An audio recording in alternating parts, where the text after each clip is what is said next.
trust the sweetest friend, but wholly trust in Jesus' name. Come on, every voice. My hope is built on nothing less.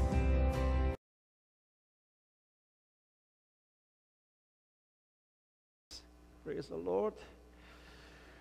Amen. Le titre du message ce matin est être fidèle à soi-même. Fidèle à soi-même. C'est un message qui a peut-être l'air, un titre qui a l'air un peu bizarre. C'est pas grave. Mais c'est un message premièrement, j'avais préparé ce message-là pour quelques semaines ici, et à un moment donné, le Seigneur m'a fait mettre le message de côté, je l'ai gardé, je l'ai mis sur la tablette, j'ai apporté d'autres choses, et entre-temps, je suis allé du côté d'Ottawa, où on m'avait invité pour aller prêcher, partager avec avec différents pasteurs, leaders de ministères et tout ça, donc j'ai été invité pour aller apporter la parole là-bas, et puis faire un ministère auprès d'eux. Et vraiment, on a eu un temps formidable. Et là, ce matin, le Seigneur me ramène ce message-là pour que je puisse vous apporter. Et donc, comme je disais, le titre du message est « Fidèle à soi-même ». Fidèle à soi-même. Comme je dis, ça semble un peu un message qui est bizarre, mais on a besoin quelquefois de comprendre par rapport à des circonstances, par rapport à des messages, on a besoin de pouvoir l'équilibrer. Donc, si on parle d'être fidèle à soi-même, comme dans d'autres sujets, si on ne fait pas attention, qu'on n'équilibre pas avec d'autres choses, il y a des fois où ce qui pourrait sembler bon devient mauvais. Il y a des affaires que quelquefois, si on le lit, ou même si on le lit dans la Bible, ou même si on sait que c'est ça qu'il faut faire, ça peut être bon et vrai, mais ça peut être mauvais parce que ce n'est pas au bon temps. Vous me suivez? Non? Je vais vous aider. Il y a un passage de la parole de Dieu qui nous dit, lorsque tu pries, entre, va dans ta chambre, dans le lieu secret, et là, ton Père va te répondre. OK? Donc, il y a des fois où est-ce qu'il faut que tu ailles dans ta chambre, mais il y a d'autres fois où est-ce que quand Jésus a dit à ses disciples, allez là-bas à Jérusalem et attendez, vous allez recevoir le Saint-Esprit. Puis là, il nous a dit de rester ensemble. Donc, il n'était pas seul, il était dans un groupe, il était nombreux, il était plusieurs ensemble à prier. Quand la Bible a dit d'aller et de prier pour les malades, d'imposer les mains aux gens, tu n'es pas dans ta chambre, dans ton lieu secret. Donc, il y a des moments pour le lieu secret, mais il y a des moments aussi pour la prière publique, pour prier les uns pour les autres. Vous me suivez? Donc, si c'est le temps de prier pour les autres, puis je m'en vais me cacher dans mon garde-robe, c'est bon, mais ce n'est pas bon, parce que ce n'est pas le temps pour ça. Alors qu'il y a des fois ce qu'on veut aller public, mais il y a d'autres moments où c'est le temps d'aller dans notre garde-robe et de garde-robe dans notre chambre, dans notre lieu secret, peu importe ce qui est notre lieu secret. Aussi, la Bible, elle nous dit de donner. Donner, c'est bon, donc de bénir, de donner aux gens. Mais combien sachent que c'est beau de donner, mais il y a un temps pour donner, puis il y a un temps pour faire de la gestion. Il y a un temps pour être capable d'administrer aussi, puis avoir une certaine sagesse. Puis il y a des gens qui sont sages, qui sont très bons intendants, mais c'est de l'autre côté où est-ce que, quand c'est le temps de donner, qu'ils ne sont pas prêts à donner. Il y a un temps pour chaque chose. C'est bon de prendre soin, la Bible a dit, d'aime ta femme, prends soin de ta femme et tout cela. Mais il y a un temps aussi pour prendre soin de tes enfants, quand tu as des enfants, ou de prendre soin des autres. Donc, quand c'est le temps de prendre tes enfants, c'est le temps de prendre soin de tes enfants. Ce n'est pas le temps de prendre soin de ta femme. Donc, il y a différentes choses qui peuvent être bonnes, mais qui ont besoin d'être dans leur contexte et bien compris. Par exemple, il y a un autre passage au niveau de quelque chose qui est bien, mais si on le fait mal, donc ça va être négatif. Il dit, confessez donc vos péchés les uns aux autres afin d'être guéris. Combien comprennent ou combien ont déjà appris par expérience que ce n'est pas bon de confesser nos péchés à n'importe qui? Parce qu'ils peuvent vraiment parler en mal. Donc, quoi? Donc, c'est bien de confesser nos péchés les uns aux autres, mais il y a quand même une parenthèse. Trouve des gens de confiance, trouve des gens avec lesquels que tu sais qui vont respecter l'intimité de ta confession et de ce que tu lui as dit et tout ça. Donc, il y a des contextes, il y a des choses qui sont là et qu'on a besoin de comprendre et de balancer dans un contexte pour que ça puisse être trouvé à être vraiment selon la vérité de la parole de Dieu. Eh bien, ça va, vous continuez à me suivre? OK? Donc, Dans ce cadre-là, ce matin, dans mon message, qui est être fidèle à soi-même, d'être fidèle à soi-même, il y a deux priori, il y a deux bases, il y a deux choses qui apportent l'équilibre pour qu'on puisse bien faire le fait d'être fidèle à soi-même. Donc, on va regarder ces choses-là et puis après, on va pouvoir rentrer dans mon point principal de développement ce matin, qui est d'être fidèle à soi-même. Donc, première chose, premier point à comprendre, c'est qu'on doit premièrement être fidèle au Seigneur. On doit être premièrement fidèle au Seigneur. Colossiens 1,7 dit ceci: « D'après les instructions que vous avez reçues d'Épaphras, notre bien-aimé compagnon de service, qui est pour vous un fidèle ministre de Christ. » 2 Timothée 2,13. Il dit, « Si nous sommes infidèles, il demeure fidèle, car il ne peut se renier lui-même. » Donc, la première chose, c'est d'être fidèle au Seigneur. Tu peux m'aider, dis à ton voisin, sois fidèle au Seigneur.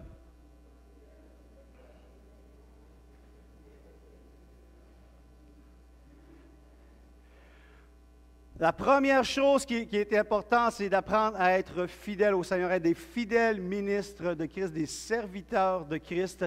Et ce qui est encourageant dans ce passage-là, c'est que la Bible dit dans 2 Timothée 2,13, comme on le lit aussi, c'est que si nous sommes infidèles, il demeure fidèle car il ne peut se renier lui-même.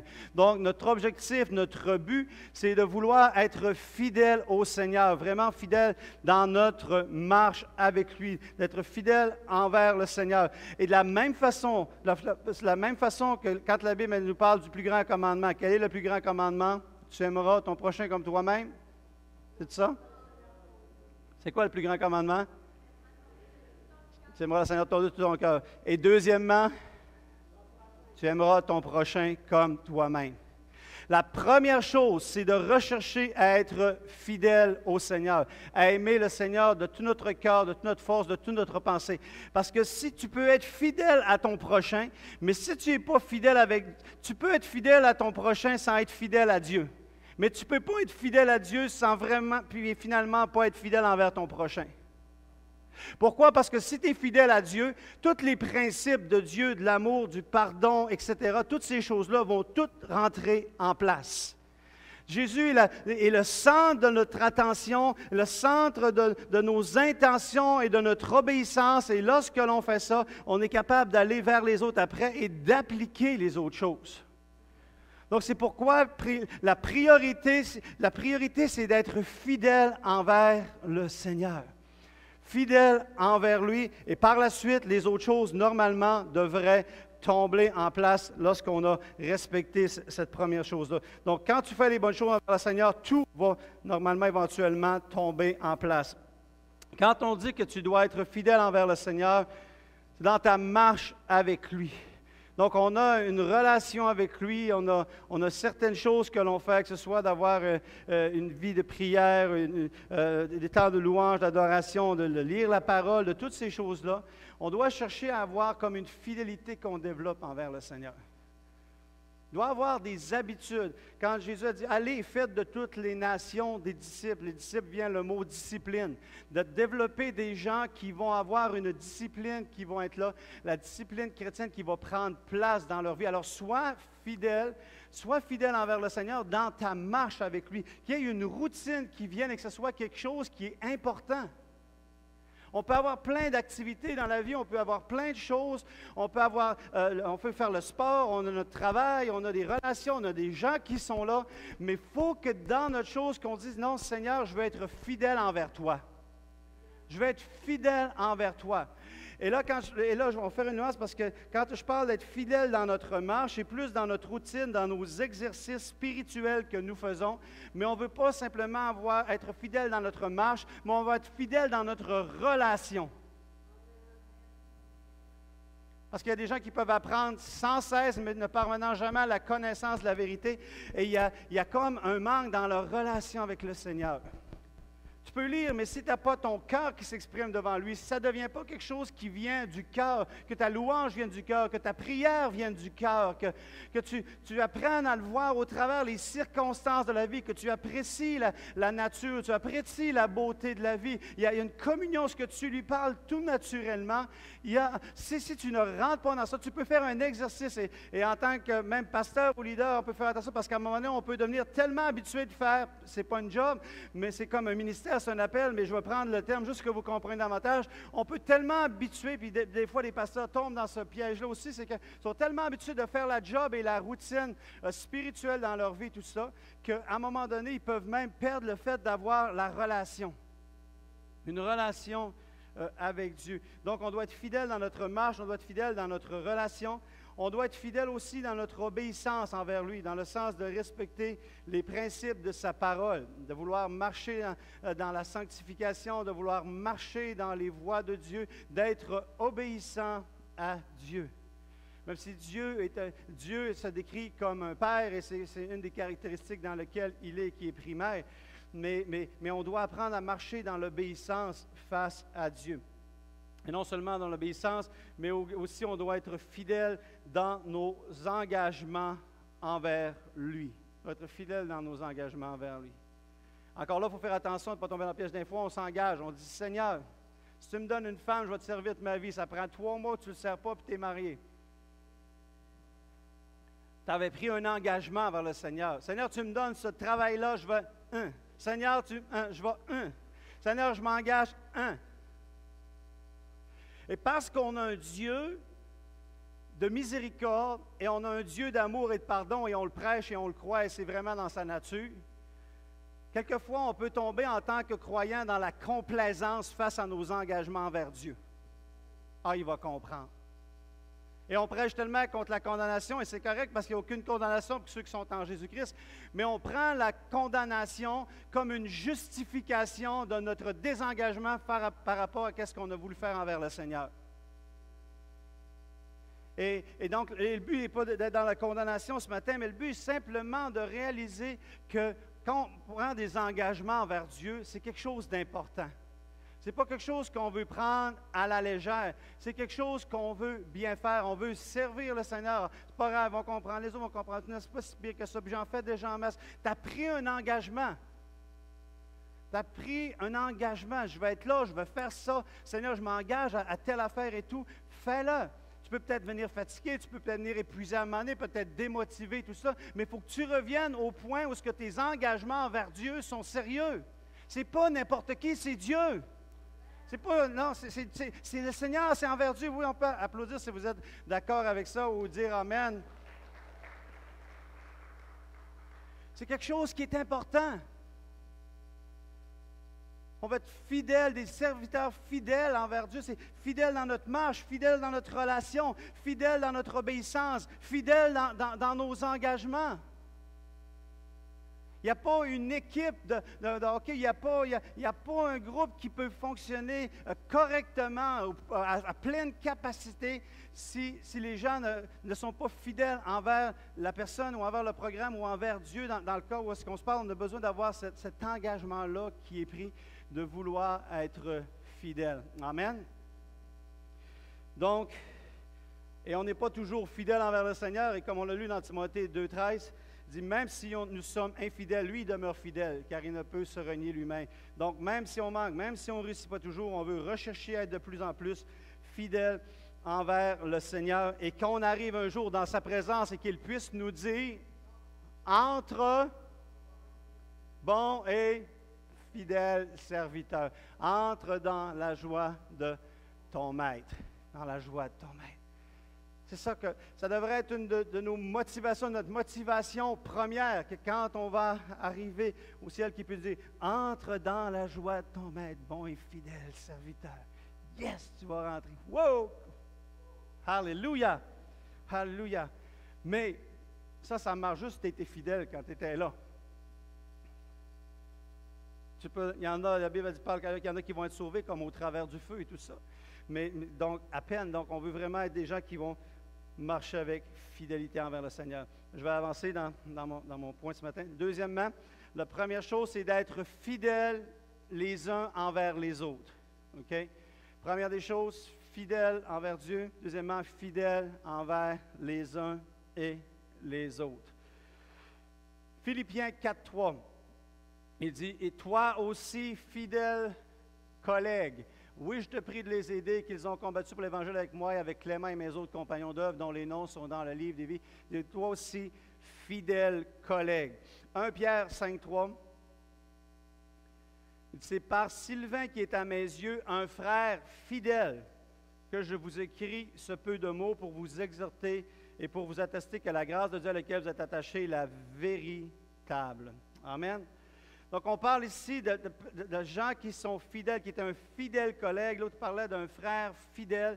On veut apprendre à être fidèles non seulement envers Dieu, mais fidèles les uns envers les autres. Qu'il y ait une fidélité qui soit là envers les autres. Et ça, c'est comme, on dirait que dans notre génération, je pense que je l'ai déjà abordé un petit peu, mais je vais y retourner quand même. Être fidèles les uns envers les autres, c'est vraiment de plus en plus un défi dans notre génération. Il y a des défis au travers des différentes générations par rapport aux situations qui sont là et même dans le domaine de l'esprit qui peuvent être complètement différents de l'un et de l'autre. Et dans notre génération dans laquelle nous vivons, la fidélité les uns envers les autres est quelque chose qui est chroniquement mal. Je vais vous donner quelques exemples juste de la société. Si on fait juste regarder, comme dans le monde du sport, par exemple, plusieurs années, si tu signais un contrat avec une organisation, que tu commençais à être repêché par un groupe, tu voulais jouer pour tout ton club, pour toute ta vie. Tu voulais être fidèle envers l'organisation qui t'avait repêché. Et l'organisation, elle, quand elle avait avec toi, elle voulait te garder pour la vie avec. Mais depuis un certain nombre d'années, ils font comme 3-4 ans, puis après ça, ben regarde, je m'en fous, tu as bien beau m'avoir repêché, tu as bien beau avoir croire en moi, tu avais bien beau m'avoir donné ma première chance. S'il y a plus de cash que je peux aller faire ailleurs, bye-bye, je suis parti. Bye-bye, je suis parti. C'est vraiment, on le voit dans n'importe quel sport confondu, n'importe quel sport. C'est rare sont ceux qui veulent vraiment rester fidèles dans le domaine du sport.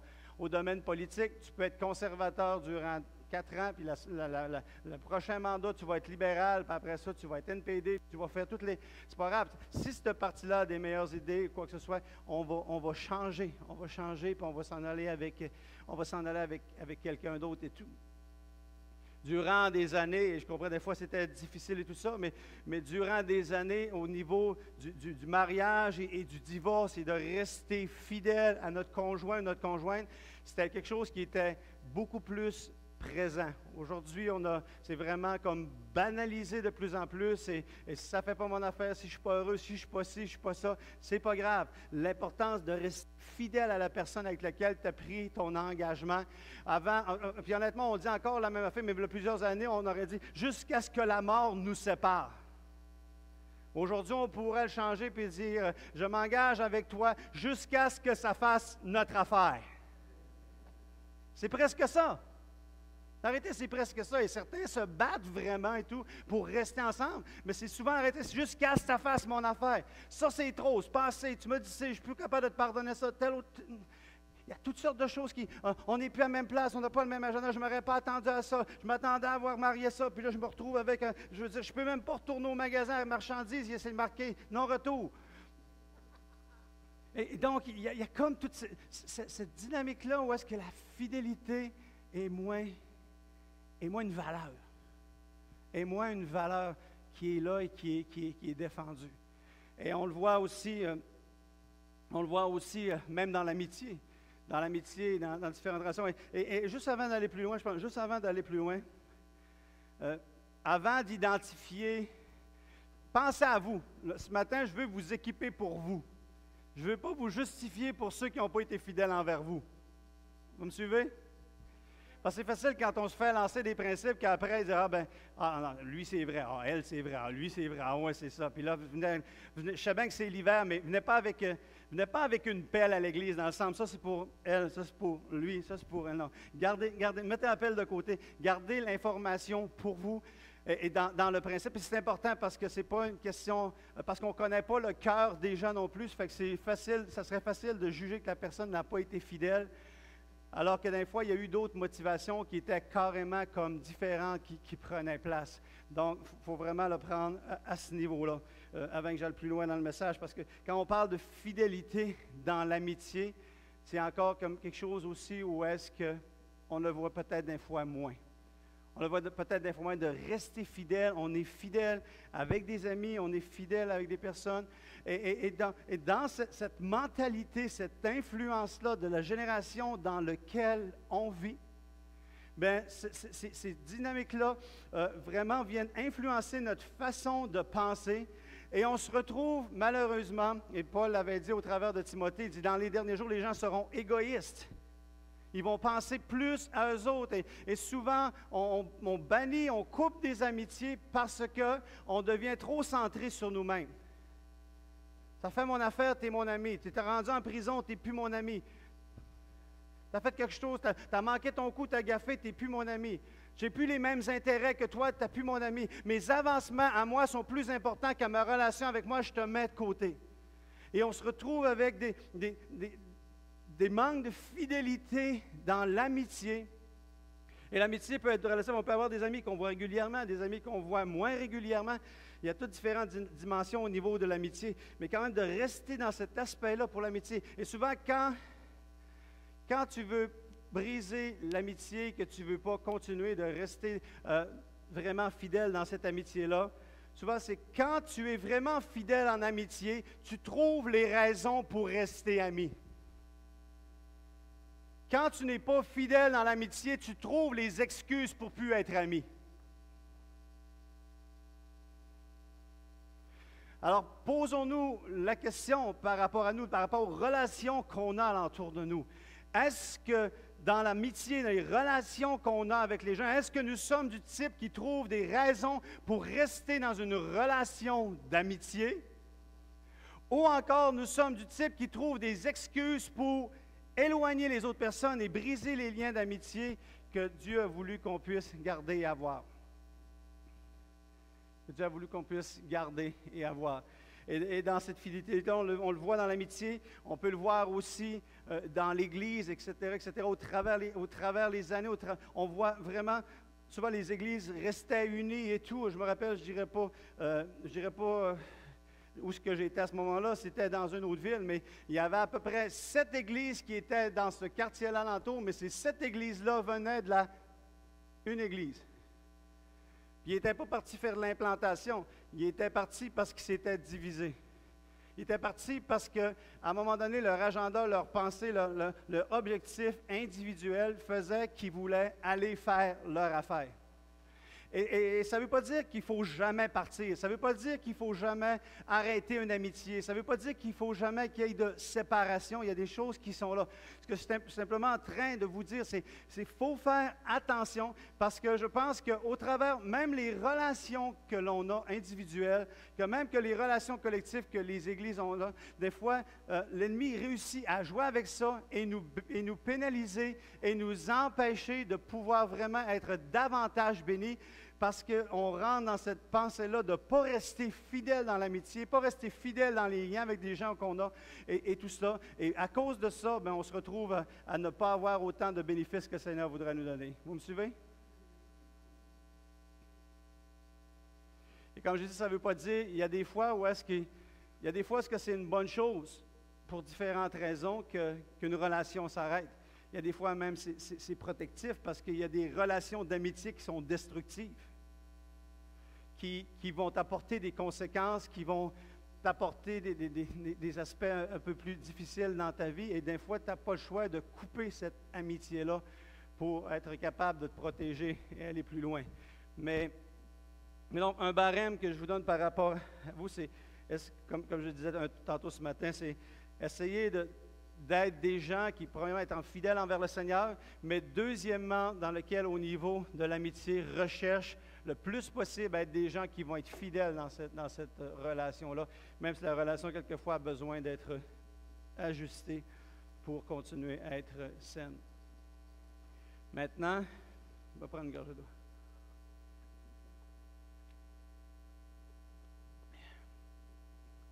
Maintenant, on peut rentrer dans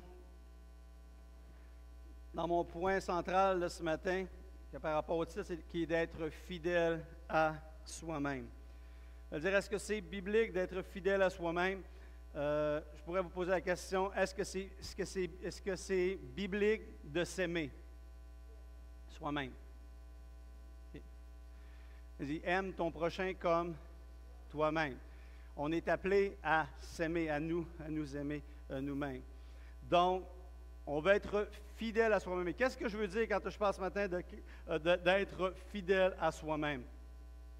Être fidèle à soi-même, c'est être fidèle à ce que Dieu t'appelle à être et à faire. Tu as besoin d'être fidèle à ce que Dieu t'appelle à être et à faire. Nous sommes uniques en notre genre. On est tous uniques en notre genre. Chacun, on est différent. Des caractéristiques que Dieu nous a données et on doit être fidèle à cela. Être fidèle à qui on est. On a notre propre ADN. Donc, ça veut dire qu'avec le temps, le Seigneur te transforme, tu as une relation avec Dieu et tu découvres de plus en plus qui tu es. Tu matures, tu deviens de plus en plus à l'image de Jésus dans le sens de son caractère, de qui il était, tout ça. Mais tu demeures toi-même. Donc, ton caractère est changé à l'image de Christ, mais ta personnalité, elle est reliée à qui tu es personnellement. Et donc, tu dois être fidèle à cela et être capable de demeurer et de vivre de cette façon-là. Et on va le développer un peu plus tout à l'heure. Mais qu'est-ce que ça ne veut pas dire d'être fidèle à soi-même? Ça ne veut pas dire de ne pas considérer les autres et leur opinion. Ça ne veut pas dire de ne pas considérer les autres opinions. OK, tu es comme ça, tu penses que tu es comme ça, c'est ta personnalité, tu te reconnais, voici qui je suis. Maintenant, les autres essayent de dire quelque chose, disent non, regarde, je sais qui je suis, laisse-moi tranquille. Je sais qui je suis. Et puis, non, tu veux rester fidèle à toi-même. Par contre, rester fidèle à toi-même, ça ne veut pas dire que tu ne peux pas rester ouvert à l'opinion des autres. Parce que quelquefois, les autres voient quelque chose en toi que toi, tu n'as pas vu. Les gens voient des fois des choses en toi que tu n'as pas vues. J'ai vu au travers les années des gens avec lesquels on travaillait, des gens avec lesquels qui étaient dans l'Église et tout ça, et qui il y a des choses qu'ils ne voyaient pas du tout en eux, puis que ce soit moi ou mon épouse, quoi que ce soit, on avait vu en eux, on a vu le potentiel, il y avait quelque chose que le Seigneur nous avait permis de voir. Et parce que ce reflet-là, positif envers la personne, a été exprimé, la personne a été complètement transformée, parce qu'il y a eu comme un reflet miroir qui s'est fait, pour dire, voici ce que moi je vois de toi, voici ce qu'il y en a. Ah ouais, tu penses-tu que je... Oui, il me semble que je ne suis pas comme ça, mais essaie, puis avance, puis il y a quelque chose qui va se manifester parce que l'autre t'a appelé. Donc, même si tu es appelé à être toi-même, puis c'est important de vouloir rester toi-même et tout, même si c'est important de le vouloir, en même temps, ouvre-toi, puis pas laisser les autres t'influencer. Laisser voir les autres te transformer. Il y a des gens, quelquefois, qui vont vouloir nous imposer quelque chose. Et qui vont vouloir nous dire, tu devrais être ça, tu devrais être ça. Il y a un exemple, je ne citerai pas, mais il y a un exemple parce que peut-être des fois, des parents ou du monde qui auraient voulu, tu vas être un médecin, tu vas être un astronaute, tu vas être un professeur, tu vas être ci, tu vas être ça, et les autres essayent d'imposer sur toi ce que tu devrais être. Et je sais qu'il y a certains que c'est une réalité. Ta famille a voulu ça pour toi, ta famille a espéré ça pour toi, les amis ont espéré ça pour toi, et puis là, toi, tu es pogné à l'université pour étudier dans quelque chose que tu détestes, que tu haïs au bout. Pourquoi? Parce qu'il y a quelqu'un un jour qui t'a mis une étiquette, qui t'a mis une destinée, qui était sa destinée pour toi et non la destinée de Dieu pour toi. Puis tu es malheureux comme les pierres du chemin parce que tu es pogné avec ce fardeau-là. Puis là, si tu as le malheur de vouloir dire j'ai pensé lâcher mes études, et là, tu es mort. Tu es l'espoir de la famille. On a cru en toi. On a investi en toi. Et là, ce qu'on se retrouve, c'est que on n'est pas soi-même, mais on est ce que les autres ont décidé que l'on serait. Et ça, c'est de la captivité. C'est de l'esclavage. Parce que tu es esclave d'une pensée. Tu es esclave de des personnes. Tu es esclave de des gens. Puis des fois, c'est dur parce que tu peux avoir une personnalité qui n'aime pas décevoir. Tu peux avoir une personnalité qui n'aime pas faire de la peine. Tu peux avoir une personnalité qui a de la misère à confronter. Puis là, tu vas vivre ta vie en n'étant pas ce que Dieu avait créé, ce que Dieu avait prévu pour toi.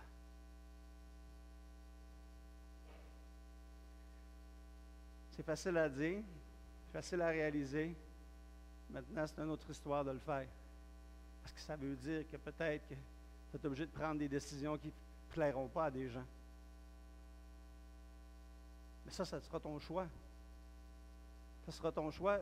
Ça sera ton choix de vivre ta vie en ne voulant pas confronter les gens, puis en n'étant pas ce que toi tu aimerais peut-être être, puis toi ce que Dieu voudrait que tu sois. Tu as le choix de confronter cela, de peut-être des gens frustrés. Moi, quand j'ai décidé, j'ai étudié en travail social et tout, et puis quand j'ai décidé je dirais plus quand j'ai dit oui à l'appel de Dieu, parce que c'est lui qui m'a révélé l'appel à pouvoir le servir.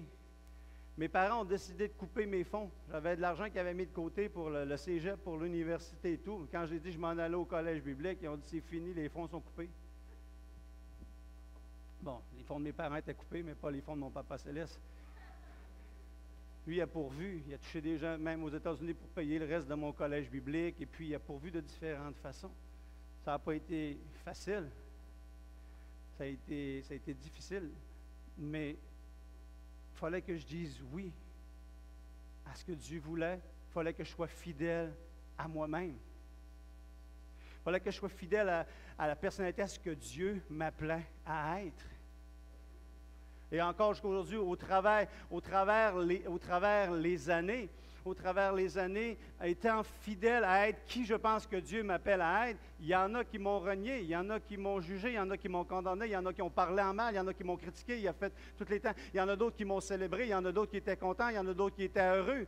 Mais à la fin de la journée, il faut que tu acceptes que tu dois être fidèle à toi-même. Et c'est impossible que tout le monde va t'aimer. Ah, mais j'ai tellement de défauts, j'ai tellement d'erreurs. C'est pour ça que les gens ne m'aiment pas. Si je serais vraiment moi-même, puis je serais vraiment parfait, je serais vraiment correct, tout le monde m'aimerait. Jésus était parfait, pas tout le monde l'aimait. Mais il était fidèle quand même à lui-même. Il était fidèle à lui-même, il était fidèle à accomplir la mission que le Père lui avait donnée. Il était fidèle à marcher dans la vérité, marcher selon ce que lui était. C'est pas facile, la vie n'est pas facile. Tu es enfant, puis déjà les parents veulent transformer l'enfant pour qu'il soit comme eux autres voudraient qu'il soit. La vie est faite de gens qui veulent nous amener à être quelqu'un.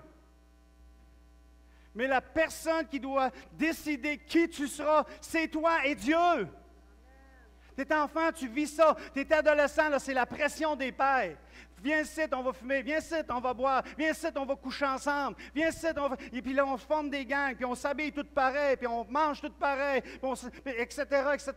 Pourquoi? Parce qu'il y a encore une autre pression pour t'amener à être je ne sais pas, un yo. Ou n'importe quoi.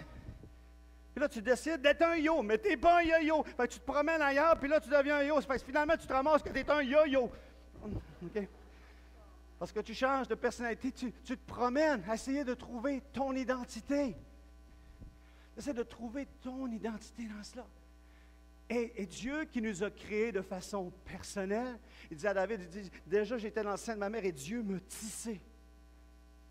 Et ta quête, ton aspiration, c'est de trouver, Dieu, tu m'as créé à être quoi?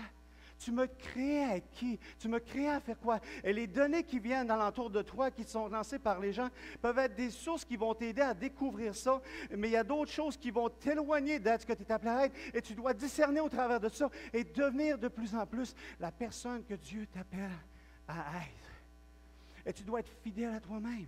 Des fois, ça prend. Je me suis retrouvé dans des situations, des fois, dans la vie, où il y a des gens qui m'obligeaient à dire, si tu veux qu'on continue de te suivre, tu vas arrêter d'être ami avec telle personne. Je vais arrêter de... Non, non. Je n'arrêterai pas d'être ami parce que je suis quelqu'un qui est fidèle en amitié. Puis ça ne veut pas dire que je suis d'accord avec tout ce que mes amis pensent ou disent ou font, mais ça ne m'empêche pas de rester fidèle dans l'amitié. Je ne suis pas d'accord avec tout ce que ma femme fait et pas d'accord avec tout ce que je fais ou tout ce qu'on dit ou whatever, dans un sens comme dans un autre, mais je reste fidèle quand même. On peut rester fidèle dans ça. Puis des fois, il faut que tu arrives à un point où tu dis, regarde, si tu m'obliges d'arrêter d'être ami parce que pour rester fidèle et tout ça, ben c'est bien de valeur. Moi, je vais rester fidèle en amitié, puis c'est ta décision de rompre notre amitié parce que moi, je suis une personne qui est fidèle en amitié. Ce qui veut dire, c'est que des fois, de prendre les décisions, de rester fidèle à toi-même, à ce que Dieu t'appelle à être, il y a des fois ce que ça n'apportera pas des conséquences vraiment comme positives. Ça n'apportera pas des conséquences qui sont positives, mais il faut que tu décides de le faire pareil. De le faire pareil. Et donc d'être capable d'avoir ce cheminement-là, ces décisions-là qui sont là pour pouvoir continuer d'avancer, être fidèle à toi-même, c'est important. Maintenant, remettons ça, cadrons ça un peu avec ce que je disais ce matin. Premièrement, si j'aime Dieu en premier, parce que si tu es juste comme fidèle envers toi-même au début, vous allez comprendre pourquoi les deux autres points sont venus avant. Parce que si tu es juste une personne qui est fidèle à toi-même sans considérer Dieu et les autres, tu vas être un égoïste, un égocentrique qui va devenir le centre de l'univers. Et on fait partie de l'univers et on n'en est pas le centre. Alors, si je veux être fidèle à moi-même, premièrement, pour être capable de balancer mes choses, je dois être fidèle envers Dieu. Ses principes, son amour, sa miséricorde, sa compassion, son respect, honorer les uns les autres, etc. Toutes ces choses-là vont là. Et puis après ça, si avec les autres êtres humains qui sont autour de moi, j'apprends à les respecter, à vouloir être fidèle envers eux, avoir une bonne relation dans l'amour de Dieu avec eux autres, après ça, si j'ai ces deux choses-là, je vais pouvoir être balancé et être quelqu'un qui est fidèle à soi-même dans son identité, tout en respectant Dieu et en respectant les autres. Vous me suivez? Alors, quand on met les trois ensemble, on va se retrouver à pouvoir vraiment trouver le centre et marcher vraiment comme Dieu veut qu'on puisse marcher. Être fidèle à soi-même, c'est bon pour nous.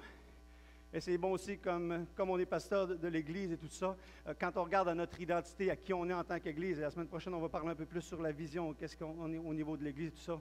C'est quelque chose qu'on va toucher la semaine prochaine. Et par rapport à nous, dans ce que Dieu nous appelle à être, il faut être fidèle aussi à ce que Dieu nous appelle à être. Dans notre identité. Quelle est notre identité? C'est quoi que le Seigneur nous appelle à faire? C'est quoi que le Seigneur nous appelle à être? Etc., etc. Et lorsque tu découvres ça, tu dois prendre la décision de voici, on va être fidèle à être qui nous sommes et avancer et obéir à Dieu. Fermons nos yeux quelques instants. C'est pas si tu peux juste peut-être venir au piano, s'il te plaît?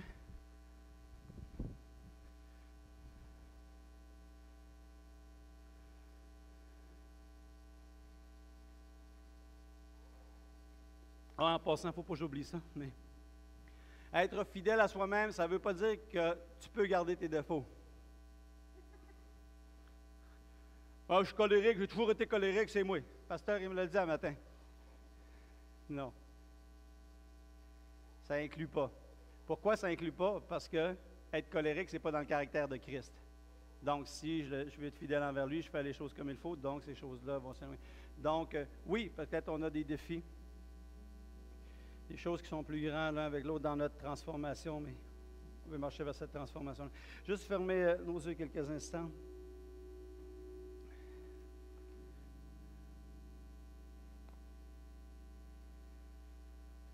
Alléluia, Jésus. Alléluia, Jésus.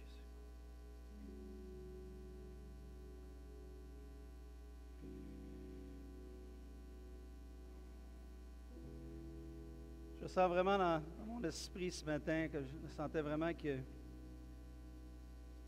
y a des gens qui, au travers de ce qui était pour être partagé, allaient pouvoir expérimenter des délivrances, un poids qui est enlevé sur leur épaule ou quoi que ce soit.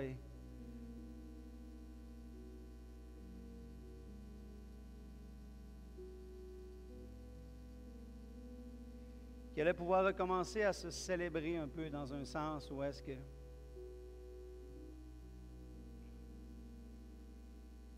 Dieu vous a créé comme ça et Pas avec, comme j'ouvre la parenthèse, juste être sûr, c'est bien compris, pas avec nécessairement les défauts, etc., les choses-là, mais Dieu dans votre personnalité, Dieu vous a créé comme ça.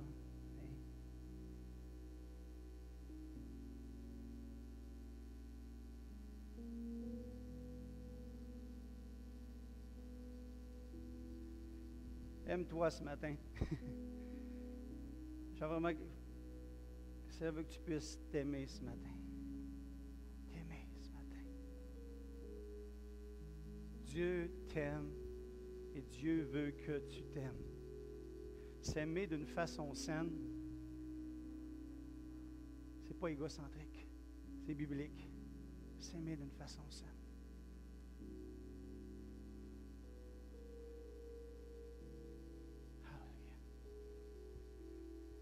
Aime-toi ce matin. Fais juste penser à tes qualités. Qu'est-ce que tu aimes de toi? Qu'est-ce que tu aimes de toi? Passe ces choses-là dans ton cœur ce matin.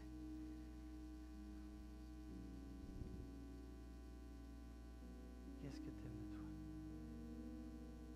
Tu peux le dire à Dieu, tu peux le dire à ton Papa Céleste, à ton Père Céleste ce matin. Parce que j'aime de moi la façon que tu m'as créé, j'aime ma beauté. J'aime les beaux yeux que tu m'as donnés, Papa. J'aime mon sens de l'humour. J'aime.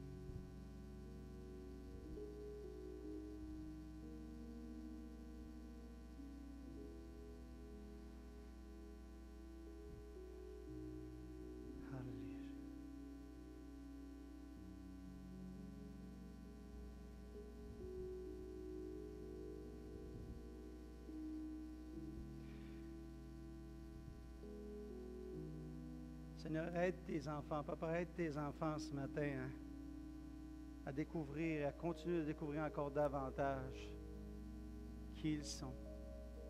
Ce que tu les appelles à être, ce que tu les appelles à faire, ce que tu les appelles à être et à faire. Bénis-les, Papa. Bénis tes enfants.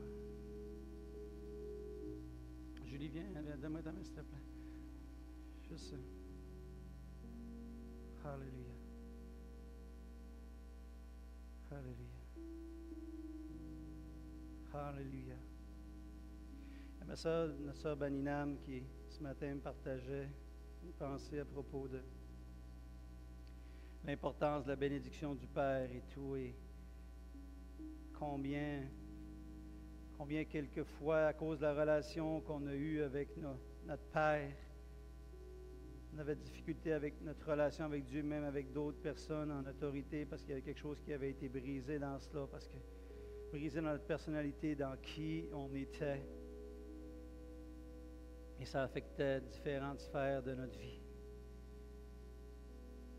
Ce matin, en tant que vos leaders, un peu comme Père, la mère de l'Église, un peu comme en tant que leader sur cette Église, on veut relâcher la bénédiction du Père sur vous, la bénédiction de Dieu, notre Père, qui vous aime ce matin et qui vous affirme dans ce que vous êtes comme étant ses créatures, étant comme ses enfants dans lesquels il prend plaisir, et qui veut, par son Saint-Esprit, continuer de vous révéler qui vous êtes et que vous puissiez prendre le courage et vous battre pour être fidèle à vous-même, fidèle à qui vous êtes, à ce que Dieu vous a appelé à être.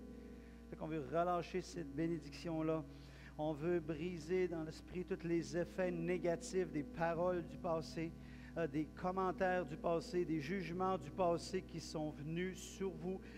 Il y a les chaînes qui sont brisées ce matin. On voit les chaînes tomber, les chaînes qui vous retenaient captifs, parce que Dieu vous a appelé à être libre. Là où l'Esprit du Seigneur, là, il a la liberté, vous appelle à être libre, à être ce que vous avez être appelé à être. Ça va peut-être demander du courage, peut-être ça va demander de la confrontation, peut-être ça va demander de la résistance pour le faire. Mais autant vous avez besoin de combattre pour être fidèle en Dieu, être fidèle envers les autres. Vous avez besoin de combattre aussi pour être fidèle à vous-même, parce que c'est ce à quoi Dieu vous a appelé. Et ce matin, Dieu vous donne sa bénédiction pour le faire et vous dit qu'il vous célèbre chacun dans votre individualité, chacun dans vos particularités. Votre Père céleste est fier et vous aime. Et oui, les défauts, on peut les mettre de côté, tout ça. Et oui, on a besoin de corriger les défauts, mais dans l'essence de qui vous êtes en tant que ses enfants, le Père céleste vous dit qu'il vous aime ce matin et qu'il veut vous transformer et il veut que vous puissiez passer du temps avec lui, autant pour vous que pour les autres, quelquefois peut-être même se lever durant la nuit pour prier, pour simplement avoir des temps d'intimité avec Dieu, pour simplement prier et vraiment passer des temps dans l'esprit, parce que Dieu va faire quelque chose de spécial pour vous. Alléluia. Alléluia. Merci Seigneur. Merci Seigneur. Merci Jésus. Amen.